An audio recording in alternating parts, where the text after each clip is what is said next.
Assalamualaikum warahmatullahi wabarakatuh.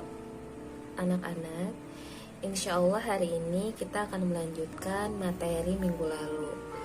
Kalau minggu lalu kita membahas terkait pembacaan, tajwid, dan juga mufrodat atau arti perkata dari Quran Surat Al-Imran ayat 190 sampai 191. Maka hari ini kita akan membahas terkait isi kandungannya. Tapi sebelum itu kita coba untuk Ibu akan membacakan dulu suratnya supaya kalian lebih familiar terhadap ayat ini ya. A'udzu billahi minasyaitonir rajim. Bismillahirrahmanirrahim. Inna fi khalqis samawati wal ardi wa ikhtilafil laili wan nahari la ayatin li ulil albab alladzina yadhkuruna Allaha qiyaman wa qu'udan wa 'ala junubihim wa yatafakkaruna fi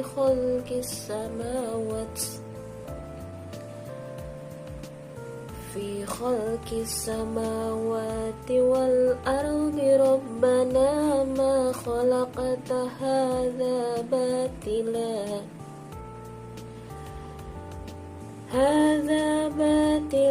subhanaka faqina adzaban nar. Shadaqallahul azim. Dengan menyebut nama Allah yang Maha Pengasih lagi Maha Penyayang, sesungguhnya dalam penciptaan langit dan bumi dan silih bergantinya malam dan siang terdapat tanda-tanda bagi orang-orang yang berakal, yaitu orang-orang yang mengingat Allah sambil berdiri atau duduk atau dalam keadaan berbaring, dan mereka memikirkan tentang penciptaan langit dan bumi seraya berkata, Ya Rob kami, tiadalah Engkau menciptakan ini dengan sia-sia. Maha suci Engkau, maka perihalalah kami dari siksa neraka. Nah, untuk sekarang kita akan bahas isi kandungannya. Isi kandungannya ada 3 poin. Poin yang pertama itu penciptaan langit dan bumi merupakan tanda kekuasaan Allah. Poin yang kedua, tanda kekuasaan Allah hanya diketahui oleh ulul albab. Dan yang ketiga, tafakur atau berpikir. Kita akan bahas dulu yang pertama. Yang pertama, tanda kekuasaan Allah.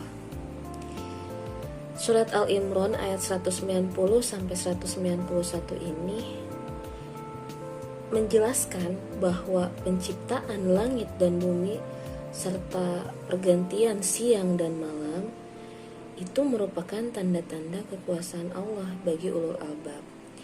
Jadi dalam ayat ini Allah mengarahkan kita hambanya untuk selalu merenungkan alam semesta dan segala isinya, termasuk tadi penciptaan langit dan bumi, pergantian siang dan malam. Bagaimana langit ini ada tanpa adanya tiang, bagaimana bumi dihamparkan, kemudian ada gunung-gunung, kemudian ada lautan, ada begitu banyak fasilitas yang Allah berikan kepada kita di bumi ini. Jadi di sini Allah mengarahkan agar kita hambanya itu mempergunakan akal pikirannya, yang mana akal adalah potensi terbesar yang Allah berikan kepada kita untuk menjadi sosok ulil albab. Jadi dengan kita merenungkan seluruh penciptaan alam semesta, itu adalah tanda-tanda kebesaran Allah. Jadi tidak ada satupun manusia yang dapat menyaingi kekuasaan dan kebesaran Allah. Tidak ada satupun manusia yang dapat membuat langit, gunung, lautan. Bahkan untuk menciptakan manusia sendiri yang sempurna dengan organ tubuhnya, itu tidak akan pernah ada yang bisa atau mustahil. Ya, kemudian isi kandungan yang kedua, ini adalah tentang ulul albab. Kenapa sih kekuasaan dan kebesaran Allah itu hanya diketahui oleh ulul albab? Nah, berdasarkan ayat ini, Al-Imran 190-191, mereka yang disebut manusia ulul albab adalah mereka yang senantiasa menggunakan akalnya atau pikirannya untuk selalu mentadaburi apa yang mereka lihat.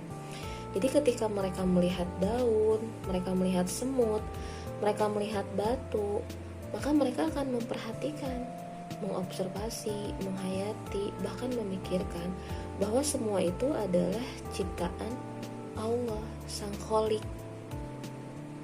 Maka manusia ulul albab ini, mindsetnya, semua yang ada di alam semesta ini adalah diciptakan oleh Allah. Maka pentadaburan inilah yang akan menghantarkan mereka kepada keimanan dan ketakwaan. Nah, mudah-mudahan kita semua termasuk ke dalam orang-orang yang dimaksud ini, yaitu orang-orang atau manusia ulul albab. Amin ya Allah. Kemudian manusia ulul albab juga memiliki dua ciri utama. Yang pertama, ia selalu berzikir, dan yang kedua, ia selalu berpikir. Untuk berzikir, manusia ulul albab ini selalu berzikir dalam keadaan dan kondisi apapun, baik dalam keadaan duduk, berdiri, ataupun berbaring. Dalam setiap helaan nafasnya, itu penuh dengan lafaz-lafaz zikir. Yang kedua, berpikir. Ia selalu berpikir kritis terhadap segala sesuatu, yang mana berpikir kritisnya ini didasari oleh keimanan dan ketakwaan. Maka dari itu, berpikir kritisnya ini menghantarkan ia kepada kecerdasan. Nah, mudah-mudahan kita semua termasuk ke dalam manusia yang memiliki karakter ulul albab, yaitu manusia yang selalu berzikir sebagai doa dan selalu berpikir, atau kita simpulkan berpikir di sini adalah manusia yang cerdas. Mudah-mudahan kita bisa menjadi ulul albab ya anak-anak. Amin ya Allah ya Rabbal Alamin. Selanjutnya, isi kandungan yang ketiga adalah tafakur. Ada ayat Al-Quran yang mendasari sifat tafakur, yaitu Quran Surat Ar-Rod ayat 3, yang artinya, dan dialah Rob yang membentangkan bumi dan menjadikan gunung-gunung dan sungai-sungai kepadanya, dan menjadikan kepadanya semua buah-buahan berpasang-pasangan. Allah menutupkan malam kepada siang. Sesungguhnya pada yang demikian itu terdapat tanda-tanda kebesaran Allah bagi kaum yang memikirkannya. Ini adalah ayat yang mendasari tafakur. Apa sih itu tafakur? Seperti yang barusan disampaikan dalam ayat, tafakur ini artinya mereka orang-orang yang memikirkan apa yang menjadi ciptaan Allah. Tafakur juga dibagi ke dalam 5 macam. Tafakur yang pertama yaitu tentang ayat-ayat Allah. Ketika kita mengetahui makna dari ayat Allah, maka akan melahirkan sebuah ma'rifah atau kedekatan kepada Allah. Bagaimana hati kita bergetar mendengar ayat-ayat Allah. Yang kedua, bertafakur tentang nikmat Allah. Nah, bertafakur tentang nikmat Allah ini akan melahirkan sebuah mahabbah. Apa sih itu mahabbah? Mahabbah itu adalah kecintaan kepada Allah. Bagaimana Allah memberikan kita setiap hari oksigen secara gratis. Bagaimana kita diberi nikmat untuk melihat. Kita diberi nikmat sehat, kita bisa makan enak, kita masih bisa berjalan dengan sempurna. Banyak sekali nikmat dari Allah yang ketika dihitung itu sepertinya tidak akan cukup dalam satu hari. Bahkan ketika kita tulis di kertas itu tidak akan habis sampai satu judul buku pun gitu ya, ketika kita menghitung nikmat dari Allah. Nah, itu akan melahirkan sebuah kecintaan kepada Allah sebagai wujud syukur kita atas segala nikmat dari Allah. Itu tafakur yang kedua. Tafakur yang ketiga yaitu bertafakur tentang janji Allah dan juga pahalanya.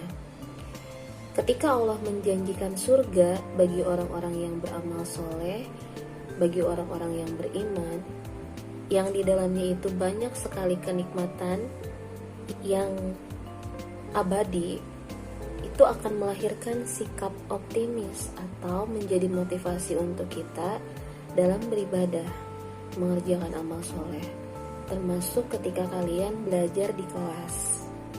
Ketika kita malas, tapi kita ingat kepada janji Allah bahwa belajar, menuntut ilmu, talabul ilmu adalah sebagian dari ibadah, kita akan melakukannya dengan ikhlas.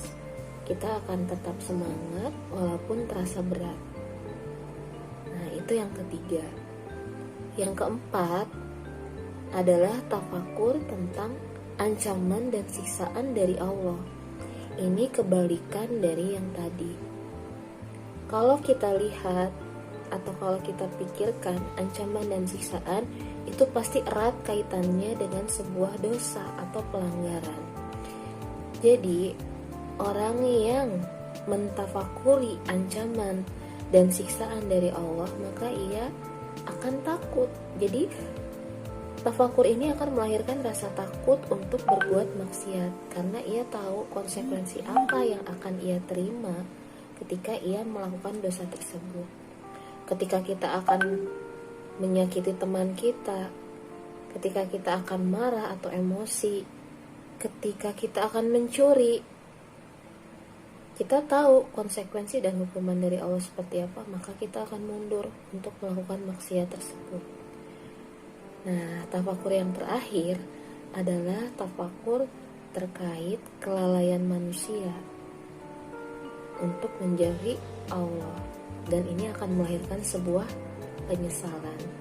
Ketika kita lalai dalam sholat, ketika sholat zuhur tapi kita melakukan sholat zuhur itu 5 menit sebelum adzan asar, karena kita lalai atau karena bermain game misalkan,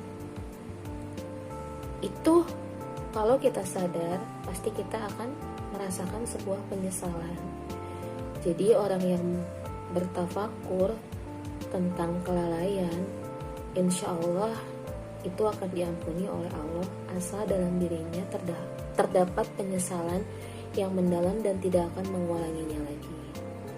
Nah, itulah isi kandungan yang terakhir dari Quran Surat Al-Imran ayat 190 dan 191. Mudah-mudahan dengan dibahasnya isi kandungan dari Quran Surat Al-Imran ayat 190 dan 191 menjadikan kita senantiasa termasuk ke dalam manusia atau orang atau hamba Allah yang ulul albab, senantiasa menggunakan hati dan mulutnya untuk berzikir dan menggunakan akalnya untuk berpikir didasari dengan iman dan takwa. Amin ya Allah ya Rabbal Alamin. Itu penjelasan dari Ibu, mudah-mudahan bisa kalian pahami.